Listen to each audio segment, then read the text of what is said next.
Hey guys, and welcome to the World's Strongest Garage. This is our first project vehicle. It's a 1967 Impala, two-door hardtop.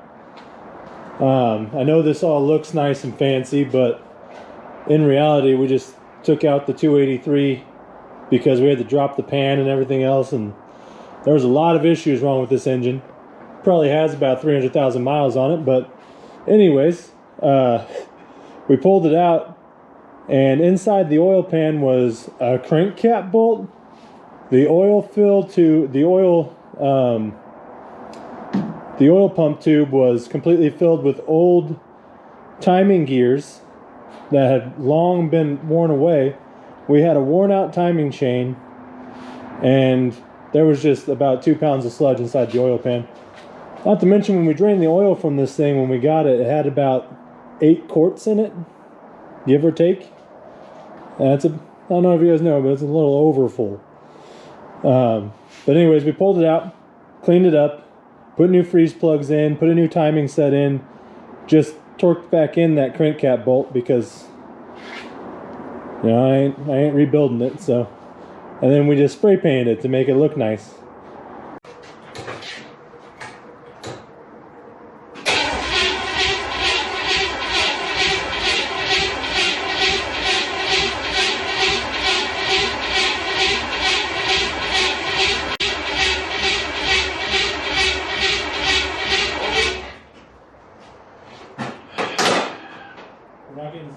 Do you have a spark tester? Yep.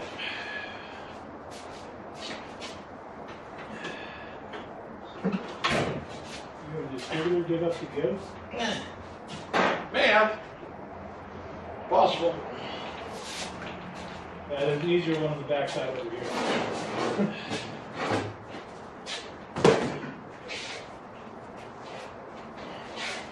Don't stab yourself. Too late.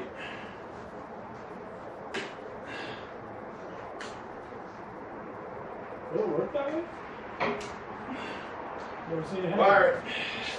Right, gang. Nope. Got no power. Is that not worth weight to you? Maybe it's great. No.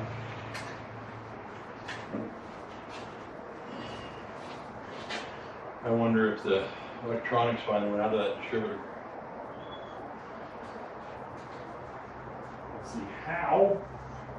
Well, you know. Do we have another HI distributor here? Or distributor Let's cap? bring it up on top. Let's make sure. I mean, we're not getting a pop out of this thing at all. We have nothing as far as spark goes. For some reason, yet we got 12.6 volts at that Plug? plug. So. Is something we're missing? Is there a ground for that switch or something that we're missing? Not that I know. It should be grounded to the distributor. The only thing I can think of is that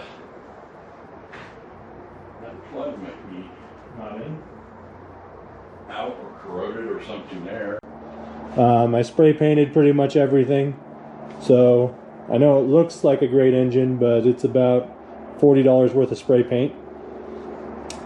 And yeah, so what we were fighting today was, after we dropped it back in, we had no spark, and I guess randomly the ignition module in our distributor went bad, which I don't know if you guys know about HEI distributors. They don't go bad too often, but ours did, sitting outside the car for no reason, even though it came from a running motor. Anyways, so I swapped out that one. I swapped out the bad one, which was this one here, for one we had from another distributor just lying around, and we have spark again. So now I just gotta put on all the wires, get the firing order correct, because I pretty much always mess it up, even though it's easy to remember. I get confused with lines, I guess. Anyways, I'm gonna hook those up, and we'll see if it fires.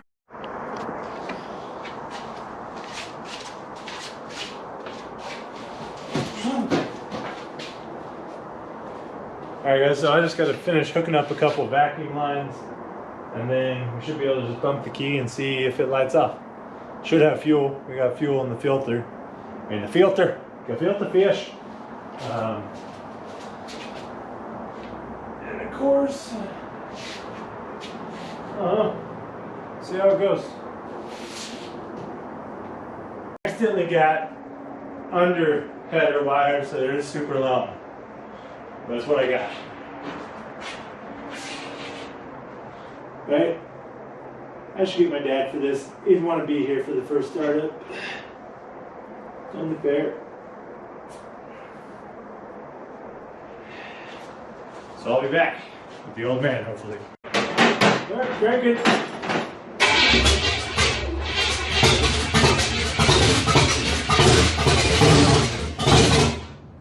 Okay, go ahead. One.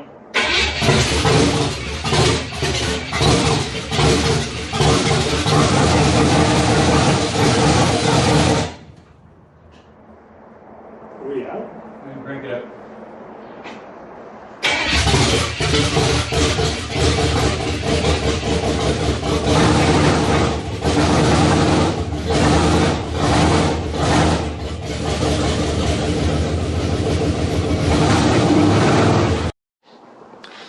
All right, everyone. So, got a big disappointment here. First startup did not go well. It sounded like it ran good for a second, and then started backfiring through the carburetor. Started having some lifter noise. Just everything seemed wrong. So we tried everything that we could to try and avoid what we knew was probably the problem. And so we tried, fixing spark plugs, ensuring firing order was right, timed it, tried to make sure everything was good, put a vacuum gauge on the carburetor. Basically what it was the valves, the rockers were falling off the entire time. So these are all used ones that we threw back on here, but we took out all the old ones, and out of the 16 push rods, these are the only ones that looked semi-straight. All the others were bent, to include one that was at basically a 45-degree angle. Let's test this push rod for straightness.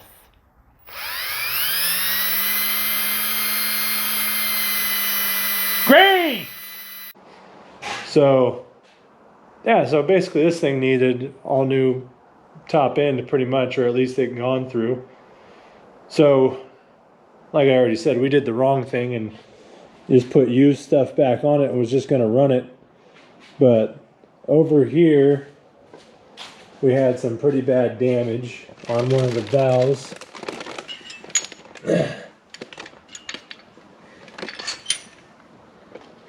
You see it's all mushroomed and just beat to all hell. And we were just going to run it and just, pretty much change a rocker every 50 miles. But as we were just sitting here thinking and talking, and the goal here is to try and get this thing to California, where I live. It's currently at my dad's house in Oregon. It's about a 180-mile trip. And that's what we've been trying to do with this thing, is just get it down there. And it's just been fighting us every step of the way. Well, basically tripping us every step of the way. It's probably going to be an LS swap, because that's what I want in the end anyways, and it just makes sense. But the reason why I wanted to keep this old 283 was because I wanted to basically hot rod it like they would have in the 60s, It's still a stock 283. There's nothing special done to it other than intake carb, headers, and who knows, that might even be too much carb for this thing. But it ran well. It sounded good up until, catastrophic failure. But that's what I wanted to do with it. I just wanted to hot rod it like they would have back then, just to learn and see what it was like. But I'm figuring out what it's like to have a 60-year-old motor, basically. And especially one that was driven as much as this one. Whoever owned this car drove the absolute shit out of it. And they just did the bare minimum to keep it running. the entire time. But they did it, and they kept it until they passed, and then I got it. And now it's my job to fix it and love it. And I'm trying to love it. I'm just kidding. I absolutely love it, but it's fighting me. I know I'm new, probably bad at this, but hopefully I'll get better. Maybe with your support and, guidance in the comments, I can be better for both of us. Because we're in this together. So, yeah, it's pretty bad. So we're thinking engine swap would be the easiest thing to do. Probably the fastest and most straightforward, than basically removing these heads and putting on another set, or going through these ones and dropping money into an engine that we're not planning on keeping in here because it is real tired everywhere. And it shows it. It's engine swap time. Right now, we have a questionable 350. And I say questionable because we know that it turned over 10 years ago. And that's all we know about it. It came out of some guy's backyard that my dad paid $10 for. Can't find those deals anymore. So not high hopes there, but I'm going to pull that out. I think I'm going to go through it and see if there's anything noticeably wrong. If not, I'm just going to slap valve covers back on and make sure it spins over and stab it in the car and hope it has compression. But on the other hand, my end goal with this car is to have an LS in it. And the reason why I want an LS is because, number one, they're cool. I don't care what you say. And number two, they're cheap. And we're trying to ball on a budget here and make as much power as we can, as cheaply as we can. So I got a $200 5.3, and I'm going to order a ring and bearing kit, and I'm going to rebuild my first LS motor and see how it goes. But whichever one's done first, pretty much is what's going to go in this car. And I have the funds to potentially do the LS, but it'll be cutting close, and that involves a whole lot more, like retrofitting a EFI fuel pump. You have to get a return line back there. It's not hard stuff, but it's time consuming, and also we work with jack stands and jacks here, and being 6'3", 350 pounds, even with jack stands underneath it, we no fit, okay, at all. But I don't know, LS sounds fun, 350 sounds fun. Basically, it's going to be whatever I feel like at the time. I say a lot. I'm going to have to get some more time to come up here and work on it. But at least in the meantime, I can potentially work on both those motors and see which one we can get together, see which parts I can get the fastest, and just see. I don't know. Obviously, you can tell I'm undecided. I don't know which way I want to go. All right, guys. So last we left off, I told you guys that we're probably going to go with either a 350 or an LS. Now, that's this 350 over here that's buried back there that my dad found in a backyard somewhere. Paid like 10 or 20 bucks for it. And the guy was just like, get rid of it. And so he brought it here. We have no idea. I have no idea if it's any good or not, but I'm gonna hop back here and see if it at least spins. It's been sitting in here for easily 10 years, so let's see. Oh, okay. Oof.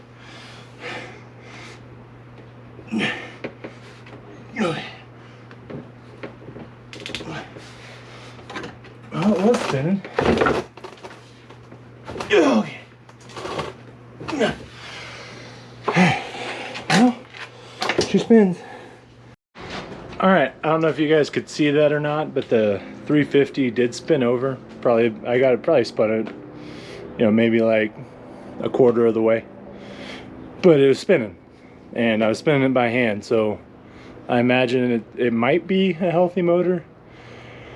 I'm gonna have to look it up and see what kind of 350 it is, because it's one of those 165 horsepower, just low compression smog turds. I don't want it. But there's another option.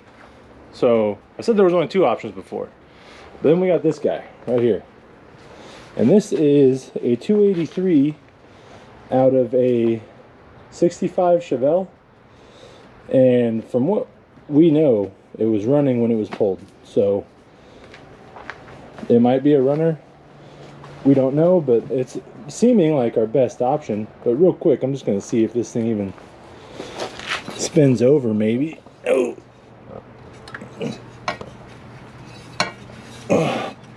Oh yeah. And it's got compression. All right. So I think this is probably what's going to go in the Impala. It seems to be the best fit, I think, in my head. I told you I'd go with whatever I felt like at the time, and this seems like the least headache. And plus, it fits it. You know, that's what was in it, as a 283 that looked exactly like this, except for it had a 2-barrel. This one has a 4. As you can see, it's the